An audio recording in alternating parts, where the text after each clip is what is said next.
오늘로써 비유에 대한 설교는 마무리하려고 합니다. 비유에 대한 설교도 20가지 이상 더 있지만 그러나 오늘 이제 마무리하려고 합니다. 다음 주부터는 빌립보서를 하려고 합니다. 바울 서신은 종종 이 교회 문제를 다루는 서신이 대부분인데 빌립보서는 교회를 향한 감사와 기쁨의 서신입니다. 여러 가지 점에서 정말 귀하고 아름다운 서신이죠. 좀 많이 읽어오시면 좋겠습니다. 우리가 마태복음 25장에 세 가지 비유를 다루고 있는데요. 이 세 가지 비유는 예수 재림을 우리가 어떻게 살아가야 될 것인가, 예수 재림을 기다리는 사람들로서 우리가 어떻게 살아가야 되는가, 이런 이야기를 하고 있습니다. 열처녀 비유는 우리가 깨어있는 삶을 살라고 얘기하는 것이죠.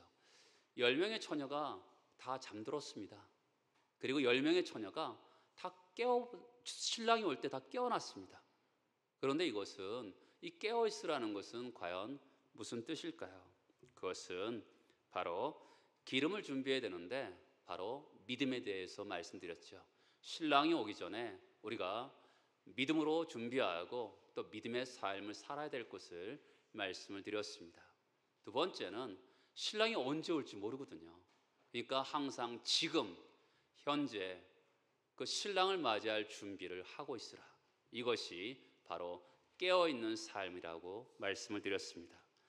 지난주는 달란트 비유의 핵심이 뭐냐면 기다린다. 그것은 아무것도 하지 않고 기다리는 것이 아니라 주님께서 맡기신 달란트를 잘 사용하면서 기다리는 것이 핵심이라고 말씀을 드렸습니다. 그러면 오늘 말씀 볼까요? 오늘 말씀은 그 달란트를 어떻게 쓰는가라는 겁니다. 40절에서 보면 지극히 작은 자 하나를 위해서, 그렇죠? 필요를 공급하고 섬기고 사랑하는 것이 주님께서 위탁하신 그 달란트를 잘 사용하는 방법이라고 우리에게 말씀하고 있습니다. 사실 지극히 작은 자라는 것은 우리가 어떤 선을 베풀어도 우리에게 대갚아 줄 수 있는 능력이 없는 사람입니다. 그런 사람들에게 주님 때문에 섬기고 주님 때문에 사랑하는 것이 바로 주님이 맡기신 달란트를 잘 사용하는 방법이다, 이렇게 볼 수가 있는 것이죠. 오늘 31절을 한번 보겠습니다. 인자가 자기 영광으로 모든 천사와 함께 올 때 자기 영광의 보좌에 앉으리니. 자, 주님이 종말의 때에 나타난 현상에 대해서 나오고 있는데 첫 번째는 뭡니까? 그것은 예수께서 처음 오셨을 때는 말 구유에 오셨죠. 목수의 아들로 오셨습니다. 그런데 예수께서 재림하실 때는 어떤 모습으로 오십니까? 영광의 모습으로, 그렇죠? 영광으로 모든 천사와 함께 이 땅에 오신다고 말씀합니다.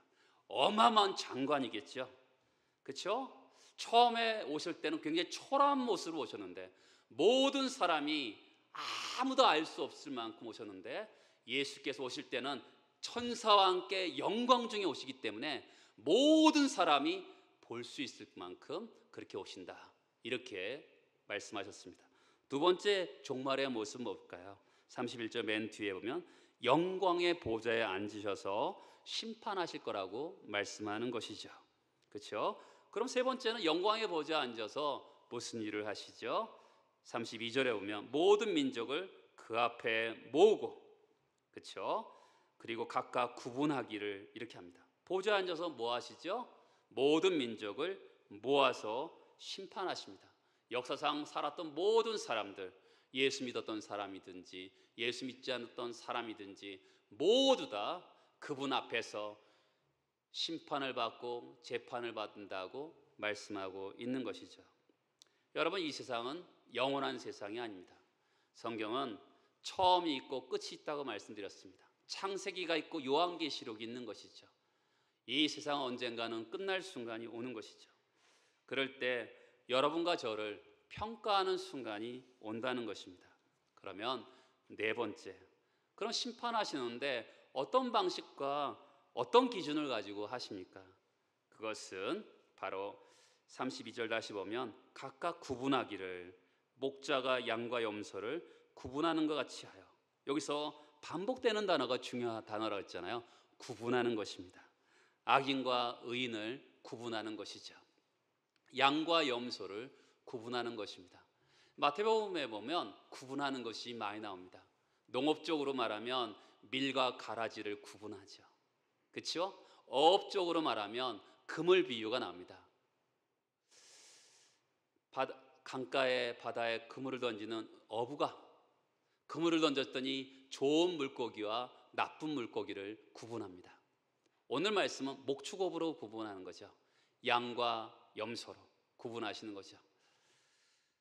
사랑하는 여러분, 오늘 이야기는 구분을 이야기하는데 심판의 때 심판하시는데 구분으로 하시는데 양과 염소를 가지고 목축업을 가지고 설명하고 있습니다. 양과 염소는 낮에는 같이 이렇게 섞어서 키운다고 합니다. 왜 그러냐면 한 사람이서 양과 염소를 한꺼번에 키울 수 있잖아요. 인력을 감수할 수도 있고, 그리고 양은 좀 게으른 동물이라 합니다. 잘 움직이지 않으려고 해요. 근데 우리가 영상에서 보다시피 염소는 굉장히 부지런하죠. 빠르게 움직입니다. 빠르게 움직이니까 가서 먼저 가까이 있는 풀을 먼저 먹겠죠. 그러면 양은 더 멀리 있는 뭔가 먹어야 되니까 멀리 움직이기 때문에 운동을 할 수 있기 때문에 양과 염소를 낮에는 같이 키운다고 합니다. 근데 저녁이 되면 양과 염소는 분리하죠. 왜 그러냐면 양은 털이 많잖아요. 털이 많으니까 좀 시원한 곳에 둬야 되고 염소는 털이 없잖아요. 그러니까 좀 더 따뜻한 곳에 둬야 되기 때문에 그렇게 양과 염소를 목자가 구분하는 것입니다. 사랑하는 여러분, 마지막 날 하나님 앞에 심판대에 서면 모든 사람이 둘 중에 하나로 이렇게 구별되는 것이죠. 우리는 양이나 염소 중에 한 사람일 것입니다. 교회 안에 있다고 다 양이 아니죠. 그렇죠? 교회 밖에 있다고 다 염소가 아닐 수도 있습니다. 그렇죠? 교회 안에도 양과 염소로 구분이 되고 교회 밖에도 아직은 예수를 믿지 않지만 언젠가는 예수를 믿을 양이 있을 수도 있고 또한 예수를 믿지 않을 사람들도 있을 수가 있는 것이죠.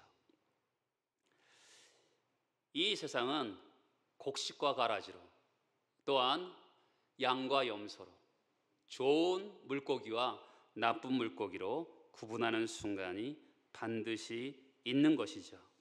사랑하는 여러분, 우리가 그날이 오면 정확하게 재판가이신 하나님께서 양과 염소를 나누는 것이죠. 하나님의 성도와 성도 아닌 자를 정확하게 구별되는 것입니다. 우리는 종종 목사님 저 사람이 가라지 같아요, 저 사람이 염소 같아요, 이렇게 우리는 나름대로 구분하는 성향이 다 있습니다. 그러나 우리는 불완전한 재판관입니다. 그렇죠? 우리는 어떻게 해야 되죠? 그 사람이 양인지 염소인지 알 수 없어서 우리는 주님의 마음을 가지고 그들을 섬기고 사랑해야 되는 것이지 우리가 판단할 수는 없는 것입니다. 그렇죠? 이 세상은 우리가 보기에는 의인 같아 보여도 악인일 수가 있고요. 또 의인인데 사람들이 악인처럼 대하는 사람들도 있습니다. 우리가 정확하게 알 수 없는 것이죠. 우리는 그저 그들을 사랑하고 섬길 뿐입니다. 주님이 오셔서 너는 양이야, 너는 염소야 그러면 갈라놓으면 다시는 변하지 않습니다. 부자와 나사로의 비유에서도 부자가 이 나사로가 있는 곳에 갈 수가 없잖아요. 그렇죠? 한번 구분되면 절대로 거기서 벗어날 수 없는 것이 정말 예수 그리스도께 재림하시는 순간에는 더 이상 기회가 주어지지 않죠. 지금은 은혜의 때이기 때문에 지금은 언제든지 우리가 변할 수 있는 순간이 있지만 예수 그리스도가 재림하시면 그때는 누구도 그 기회가 주어지지 않는 것이라고 성경은 말씀하고 있는 것입니다. 여러분 갈라놓으셨을 때 어떤 일이 있을까요? 34절에 보면 그때 임금이 그 오른편에 있는 자들에게 이르시되 내 아버지께 복받을 자들이여 나와 창세로부터 너희를 위하여 예비된 나라를 상속받으라. 여러분 잘 보세요. 자, 복받을 자들입니까? 복받은 자들입니까? 받을 자들이죠. 이것은 미래 완료형을 쓰고 있습니다. 근데 이미 복된 자예요. 왜 그렇게 하냐면 뒤에 보세요. 창세로부터 너희를 위하여 예비될 나라를 상속받으라 합니까? 예비된 나라를 상속받으라 합니까? 예비된 나라죠. 그렇죠? 이미 우리는 복을 받은 사람으로서 하나님 나라를 상속받은 양이죠. 그렇죠? 이미 하나님 나라에 들어간 사람을 이야기하고 있는 것이죠. 그렇죠? 이미 구분된 것입니다. 왼쪽에 있는 염소들에게도 말씀하시죠. 41절에 보면 저주를 받은 자들아 나를 떠나 마귀와 그 사자들을 위하여 예비된 영원한 불에 들어가라. 성경의 요한계시를 보면 교회와 성도들을 괴롭혔던 적그리스도와 거짓 선지자들에게 불못에 들어가는 심판을 받습니다. 마귀도 불못에 들어가고 인간을 괴롭혔던 사망도 불못에 들어가는 심판을 받게 됩니다. 이 불못이라는 것은 지옥을 형상화하고 상징화하는 것이죠. 그렇죠? 하나님께서 이렇게 갈라서 심판하시는데 양들은 하나님 나라로, 염소는 지옥으로 던져서 영원한 형벌을 받게 한다고 말합니다. 이 비유에서 중요한 유익 중에 하나는 누가 양인가 누가 염소인가 하는 것입니다. 여러분, 마지막에 가서 알 수 있는 게 아닙니다. 마지막에 가서 알 수 있다면 이런 비유를 우리에게 들려줄 필요가 없는 것이죠. 누가 양이고 누가 염소일까요? 35절에 보면 내가 줄일 때, 같이 읽어볼까요? 내가 줄일 때 너희가 먹을 것을 주었고 목마를 때 마시게 하였고 나그네 되었을 때 영접하였고 헐벗을 때 옷을 입혔고 병들었을 때 돌보았고 옥에 갇혔을 때 와서 보았느니라. 6가지죠. 제가 외워봤습니다. 주목, 헐, 나 헐, 그 다음에 병옥, 이렇게 6가지입니다. 6가지예요. 우리가 이 6가지는 인간의 고통에 모든 것이 집약되어 있습니다. 그렇죠? 그런데 앞에서 보면 우리 양에게 말을 하잖아요. 양에게도 말을 하는데 우리가 언제, 37절에서 보면 우리가 언제 마시겠습니까? 라고 하는 거죠. 모르고 하는 거죠. 그렇죠? 무의식 속에서 하는 겁니다. 그러니까 양들은 그 임금에게 대접한 것도 없고 아무것도 한 게 없다고 생각하는 거죠. 자기가 모르는 거예요. 알고 한 게 아니죠. 모르고 한 거죠. 우리가 이 세상을 살다 보면 그럴 때가 있잖아요. 드라마에서 보면 뭐라 할까요? 갑자기 어떤 허름한 할머니랑 마주쳐갖고 말싸움했는데 이렇게 상견례에 갔더니 시어머니 될 여자예요. 그 다음에 입사를 하기 위해서 이제 첫날 출근하는데 갑자기 그 어떤 아저씨랑 부딪혀서 말싸움했는데 입사를 하는 날 딱 들어갔더니 그 회사 사장님이에요. 그런 드라마가 종종 있거든요. 그런 것처럼 여러분, 시어머니 될 사람이라면 우리가 함부로 했겠습니까? 사장님이라면 함부로 했겠습니까? 그런데 우리가 오늘 말씀해 보면 이 양들은 무의식 가운데 자연적으로 했다라는 것을 볼 수가 있어요. 그렇죠? 그러면 양과 염소를 가르는 기준이 뭘까요? 여기서 보면 이 단어를 잘 봐야 돼요. 자, 31절에 보면 인자가 나오고 34절에 보면 임금이라는 단어가 나옵니다. 그리고 35절에 보면 내가 줄일 때, 여러분, 임금이 줄일 수 있어요? 임금이 헐벗을 수 있습니까? 말도 안 되는 거거든요. 그렇죠? 말도 안 되는 거 아닙니까?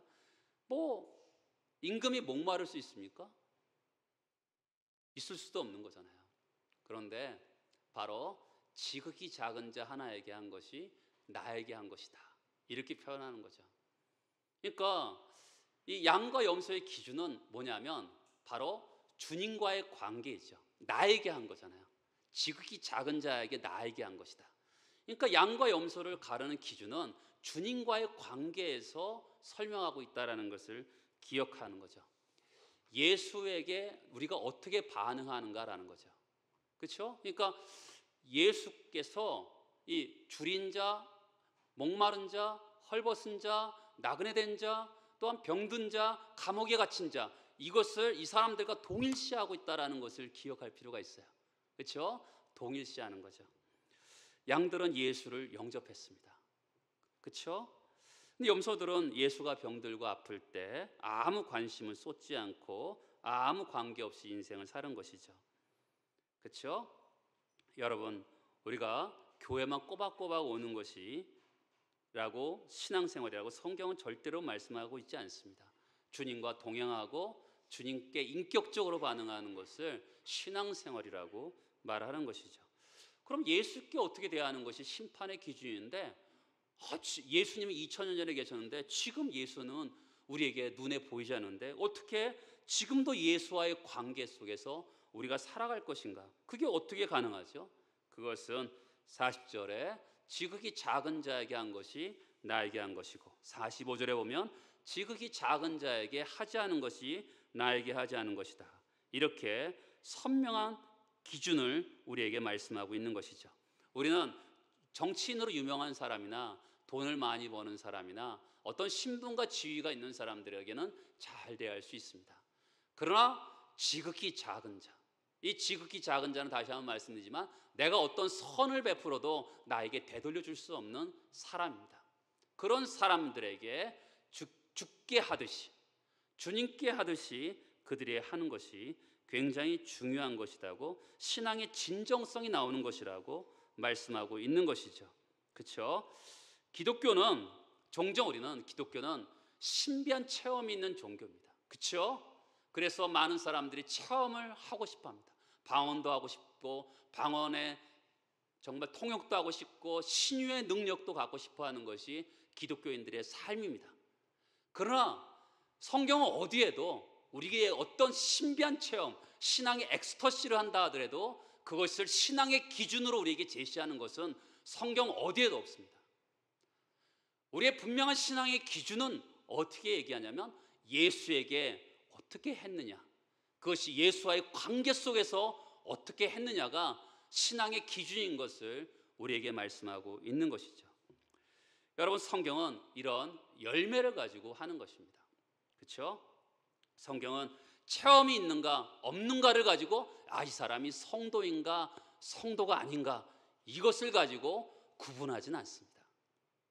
우리가 요즘에 우리 청소년과 청년들이 이번 금요일부터 주일날까지 수련을 하고 있는데, 종종 아이들 중에서는 아주 옛날에 이렇게 어디 은혜를 받고 막 목사님 방언하고 왔어요 막 그래 나한테. 그래? 네, 그랬어요. 근데 그 아이 교회 오지 않습니다. 수십 년 동안 교회 오지 않습니다. 어떤 체험을 한 것이 그 사람이 예수와 관계가 있나 그것을 말하라는 것이 아닙니다. 우리의 오늘 신앙의 기준은 바로 예수와 동일시되는 그 작은 자에게 어떻게 하는가, 그 열매로 성경은 우리에게 말씀하고 있는 것이죠. 진짜 믿는 사람인가라는 것은 어떤 체험을 내가 했다라는 것을 강조하는 것이 아니라 나에게 지금 어떤 열매가 나타나는가. 배나무에는 배가 열리고요, 사과나무에는 사과 열매가 맺히게 되는 것이죠. 우리가 지난주에 2달란트, 5달란트 받은 사람의 특징이 뭐라 했어요? 프로스, 주를 향하여, 주를 위하여. 그 달란트를 가지고 가서 사용하고 주를 위하여 또 주께 와서 그 달란트를 드리는 것을 말씀을 드렸습니다. 여러분, 이 패역한 시대는 누구도 주목하지 않는 그 지극히 작은 자, 나에게 내가 선한 것을 행하더라도 나에게 되돌려 줄 수 없는 지극히 작은 자, 그에게 죽게 하듯이 한 사람을 천하보다 귀히 여기는 그런 사람들을 존중히 대하는 것이 필요하다고 말씀하는 것이죠. 우리가 믿습니다라는 것이 증거가 나타나는 것은 뭐냐면 이웃을 대하는 눈, 그렇죠? 이웃을 대하는 눈이 중요하죠. 그래야지 태도가 나오는 것이 아니겠습니까? 그렇죠? 제가 이번 주 금요일 날 우리 친구들에게 심야 기도를 하면서 청소년 청년들에게 두 손을 번쩍 들라고 얘기했어요. 자세가 중요하거든요. 여러분, 자세가 굉장히 중요합니다. 기도할 때. 그렇죠? 두 손을 들기 위해서는 어떤 자세가 있어야 되죠? 내가 주님을 향한 마음이 있어야 됩니다. 한참이 든다 보면 여러분 손이 아픕니다. 그렇죠? 그래도 어쩔 때는 내가 어떤 순간에도 내가 두 손을 잡고 오늘 주님을 끝까지 만나고자 하는 마음이 있다 그러면 사실은 두 손이 내려오지 않습니다. 여러분 두 손 들고 기도해 보신 적 있습니까? 저도 있습니다. 어쩔 때는요 1시간을 들어도 내려오지 않는 손이 될 때가 있습니다. 어느 순간에는 손이 아프지 않은 순간이 경험합니다. 뭔가 내 손을 누가 들어주는 것 같아. 내 마음을 이끌어서. 그렇죠? 그 마음이 자세로 나오는 것처럼 우리가 이 세상을 살면서 이웃을 대하는 눈이 중요합니다. 눈이 태도로 나오게 되는 것이죠. 그 사람을 귀히 여기고 존중하는 그 태도가 우리가 나오는 것입니다. 사람을 보는 눈이 신앙의 현주소를 나타내는 거죠. 우리는 종종 옷을 보고 차를 보고 그 사람이 사는 아파트를 보고 그 사람이 가지는 가방을 보고 사람을 평가하지만 지극히 작은 자, 그 사람을 천하보다 귀하게 여기는 그런 마음의 눈이 필요한 것입니다. 여러분, 우리가 지난주에도 나눴지만 골로새 3장에 보면 무슨 일을 하든지 범사에 죽게 하듯이 하라고 합니다. 여러분, 우리는 예배만 잘 드린다고 신앙생활이 아니라 신앙생활은 이런 겁니다. 교회, 직장, 가정에서. 그렇죠? 우리는 보통 세 군데에서 생활합니다. 정확히 말하면 교회, 가정, 사회생활을 합니다.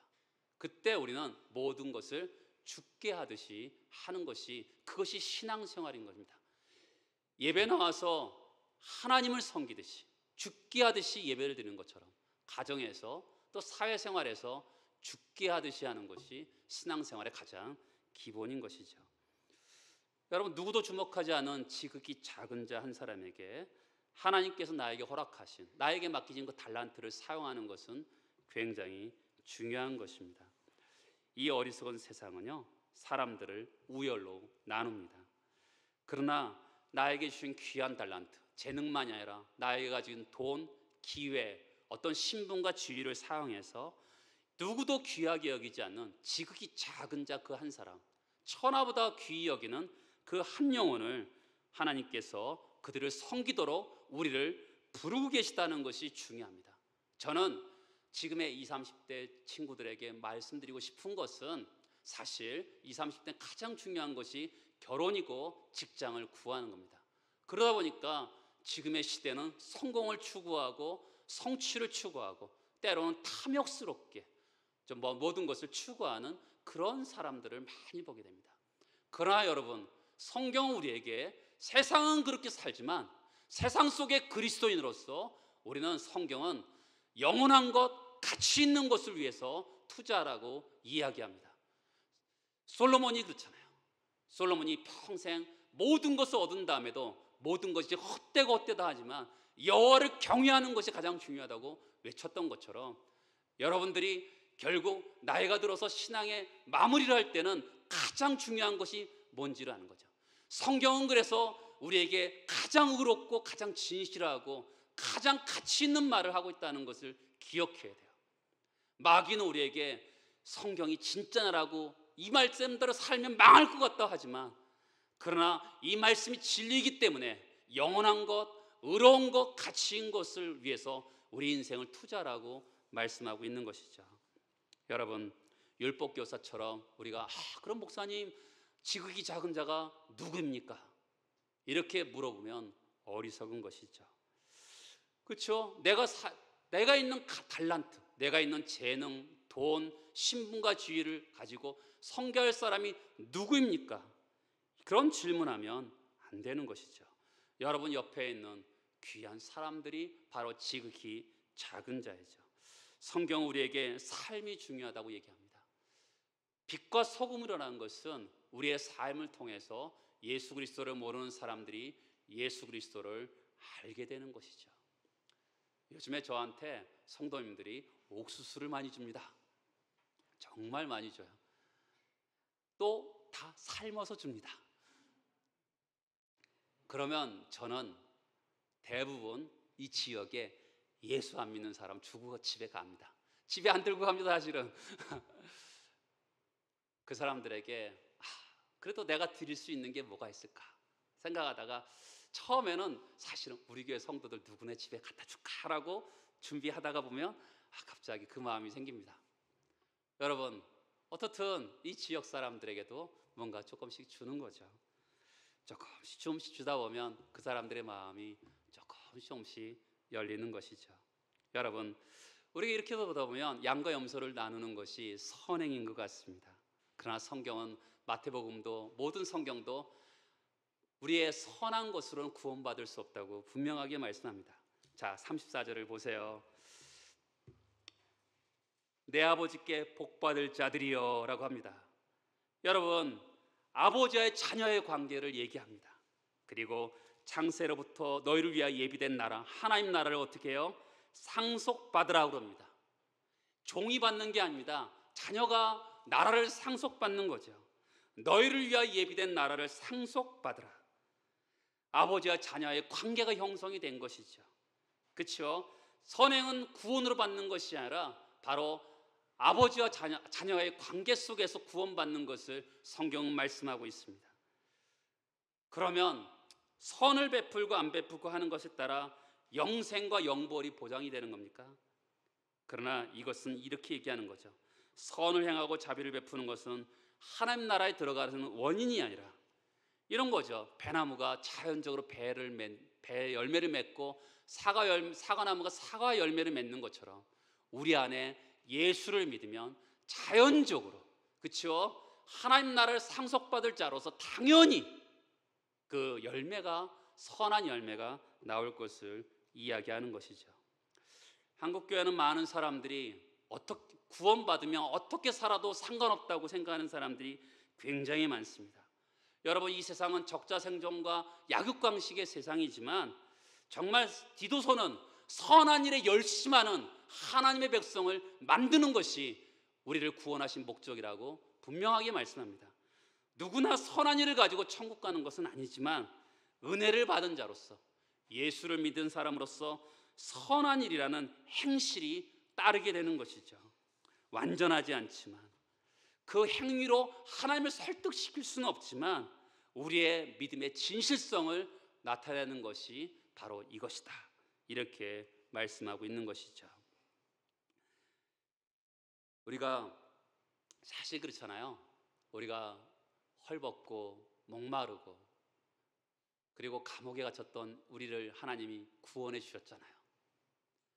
그 우리를 구원하신 그 하나님의 사랑을 기억하고 우리도 그런 누군가를 향해서 사랑을 베풀고 진심으로 존경하고 존귀하게 만드는 그런 삶을 살아가야 되는 것이죠.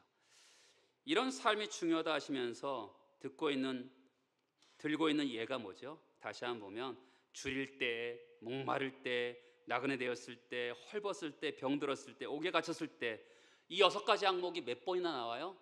4번이나 나옵니다. 그렇죠? 굉장히 많이 나와요. 이것은 특별한 능력이 있어서 행하는 겁니까? 소수의 특별한 사람만 행할 수 있는 겁니까? 아닙니다. 누구나 동의만 하면 할 수 있는 것이죠. 마다 테레사 같이 그런 사람만 행할 수 있는 것이 아니라 일상 가운데 속에서 누구나 할 수 있는 일입니다. 지극히 작은 자에게 누구나 할 수 있는 거죠.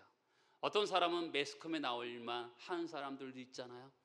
그러나 이것은 이런 매스컴도 나오지 않고 신문에 나오지도 않지만 우리 주변에 누구든지 지극히 작은 자, 주님의 눈이, 그렇죠? 주님의 마음이 있는 사람이면 누구나 할 수 있는 것입니다. 죽게 하듯이 여러분 인생을 그렇게 살아야 될 것입니다. 오늘 말씀처럼 복받을 자들이여 만세로부터 너희를 위하여 예비된 하나님 나라를 상속할지어다, 이런 음성을 다 듣는 여러분들의 복된 인생이 되기를 축복합니다. 다 같이 일어나셔서 기도하시겠습니다. 하나님